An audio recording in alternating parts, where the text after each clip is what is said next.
There is a quiet assumption that dominates academic life, so deeply embedded that it is rarely questioned, that productivity is a matter of time. If you manage your hours better, structure your day more efficiently, plan your calendar more tightly, then output will follow. This belief has given rise to endless productivity systems, time blocking strategies, and optimization hacks, most of which fail not because academics are undisciplined, but because the assumption itself is flawed. Elite athletes understand something academia largely ignores. Performance is not governed by time, it is governed by energy. Time is fixed. Everyone gets the same 24 hours. Energy is not. It fluctuates, depletes, recovers, and adapts. It is shaped by physiology, emotion, cognition, and meaning. And without energy, time becomes irrelevant. Athletes never ask, how many hours can I train today? They ask, what quality of energy do I have and how should I use it? Exercising often, eating healthily, managing stress, and getting sufficient hours of sleep, these are the key to unlocking optimal energy. The single reframing explains why so many scholars feel permanently exhausted despite working constantly. Academic work is not manual labor. It is cognitively demanding, emotionally taxing, and psychologically exposed. Writing, thinking, teaching, supervising, reviewing, researching, and deciding all draw from the same limited resource: focused attention. Yet academia schedules these activities as if attention were infinite. Meetings stack on top of writing, deadlines overlap, administrative workload blends into creative time.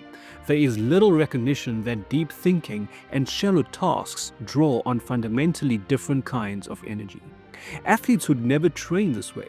They distinguish clearly between high intensity and low intensity work, between load and recovery, between preparation and performance.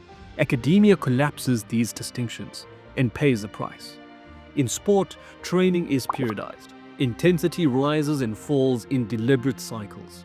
Stress is applied strategically, then withdrawn. Recovery is not an afterthought, it is a planned component of performance. Without recovery, adaptation does not occur. Tissue breaks down, injury follows. The brain obeys the same biological rules, yet academic culture often treats recovery as weakness. Rest is framed as a lack of commitment. Busyness becomes a proxy for seriousness. Exhaustion is mistaken for dedication. This is not resilience, it is mismanagement. The academic athlete recognizes that cognitive performance peaks in rhythms. There are times of day when complex thinking is possible and times when it is not. There are seasons of intellectual expansion and seasons of consolidation. Ignoring these rhythms does not create discipline, it creates friction. Elite athletes respect biological reality. They do not argue with fatigue, they listen to it. Energy is not only physiological, it is emotional. Confidence, anxiety, motivation, and meaning all shape cognitive output.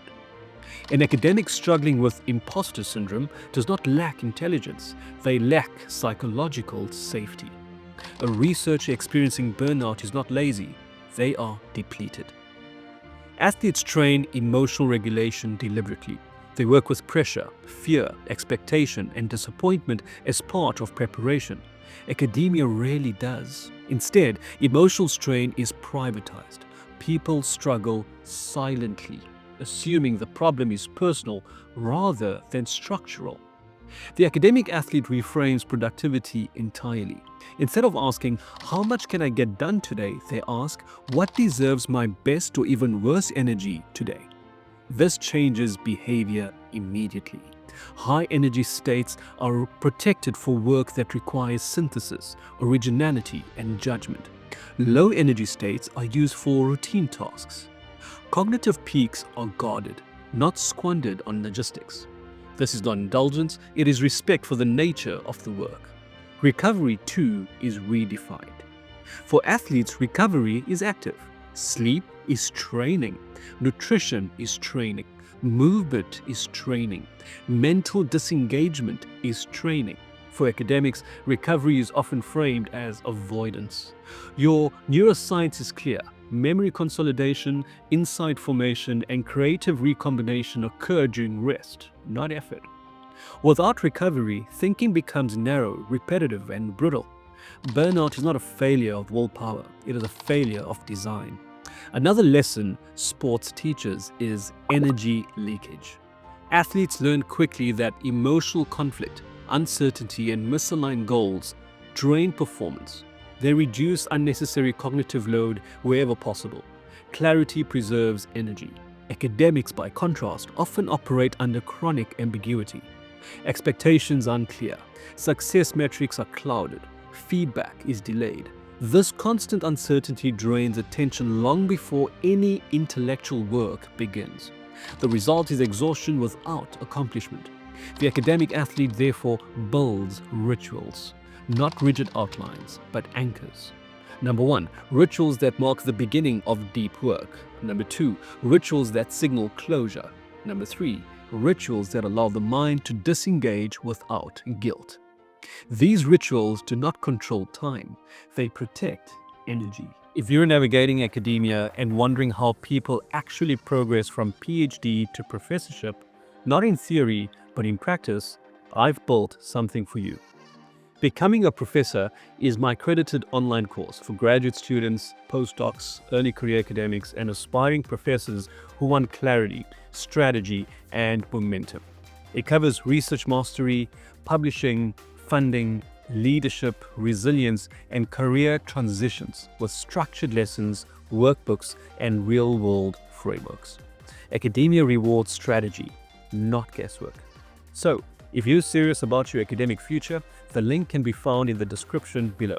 So, there's also a deeper ethical dimension to this conversation. Systems that reward constant output inevitably select for those willing to sacrifice health, relationships, and long-term well-being. Over time, this narrows diversity of thought, excludes those with caregiving responsibilities, and rewards endurance over insight. Elite sport learned this lesson painfully. Overtraining ruins talent. Academia is still learning it slowly. Managing energy is not about doing less. It is about doing what matters, doing it well and sustainably. The academic athlete understands that brilliance cannot be forced, it must be cultivated. And cultivation requires cycles of stress and recovery, engagement and withdrawal, intensity and rest. This is not softness, it is professionalism. If academia wants to retain creative thinkers, courageous scholars, and humane leaders, it must abandon the myth that time management alone is enough. Energy is the real currency of performance. Those who spend it wisely will not only last longer, they will think better, teach better, and live better. The academic athlete does not measure worth by hours logged. They measure it by clarity achieved, insight generated, and impact sustained over time. That shift, quietly and deliberately made, may be one of the most important transformations that higher education still has to do. Until next time.